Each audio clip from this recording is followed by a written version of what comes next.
Emily Carter's disappearance left investigators with more questions than answers.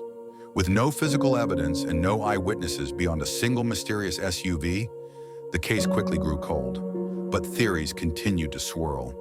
The first and most widely accepted theory is abduction. Emily was young, friendly, and alone at a gas station just after dark. To many, it seemed likely she was targeted. But if she was taken, by who and why?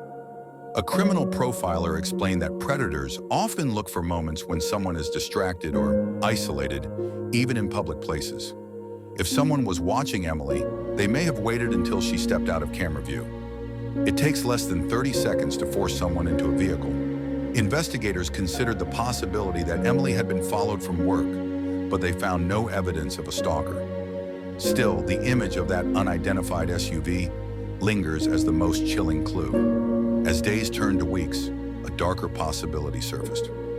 Ohio, like many states in the Midwest, has documented cases of human trafficking. Emily fit the profile of young women who had been abducted and sold into trafficking rings.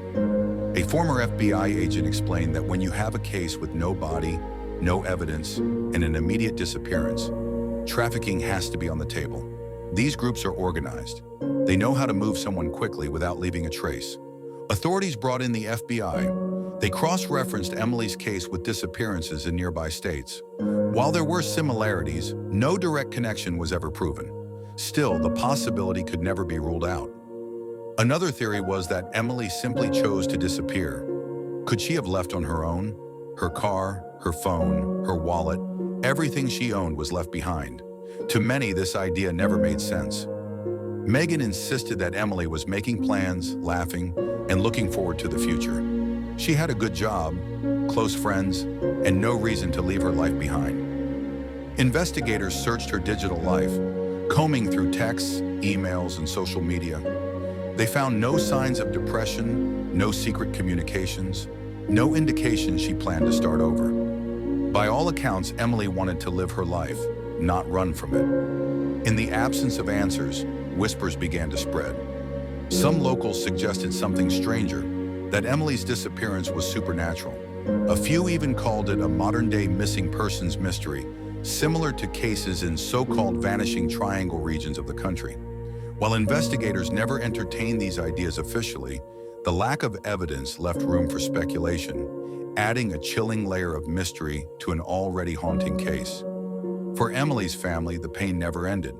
Every year they held candlelight vigils. Every year they prayed for answers. Megan became the face of the search, speaking to reporters, urging authorities not to forget her sister's case.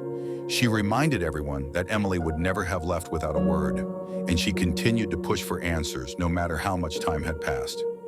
10 years later, Emily Carter's case remains unsolved. No suspects, no breakthroughs, only a car, a phone, a wallet, and a mystery.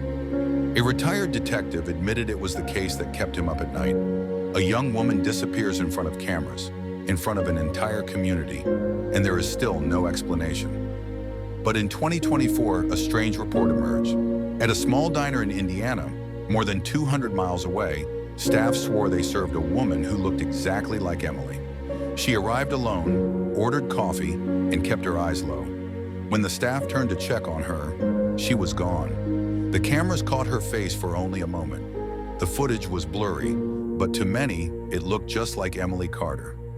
If it was her, why didn't she come home?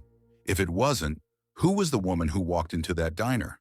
And so the mystery lives on. Emily Carter vanished without a trace.